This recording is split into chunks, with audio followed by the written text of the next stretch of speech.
Do you want to connect your AirPod Pros to your PS5? Now it could be AirPod Pro 1, 2, or 3s. And all you need to do is get one of these. Now this is a Bluetooth transmitter. And so all you have to do is plug this into the back of the console. So I'm going to show you guys right now. All you have to do, on the back, there's USB ports. And what you do is just go ahead and plug that in. Oh, sometimes it's not as easy as it looks. Okay, there we go. That was the wrong side. Okay, so once you plug those in, they should automatically pair. And you'll see that little headset sign up there. So now you could just put these in your ear and they will work. And so it's working. And so, that they're not working, what you have to do is go ahead and pair it again.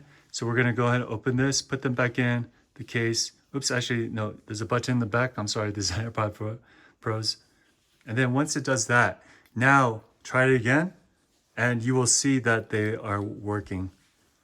Okay, and then sometimes a little light will pop up in the back as well. But that's pretty much it, guys. So I hope this video helps. If it does, please consider liking, commenting, or subscribing. I'll see you next time.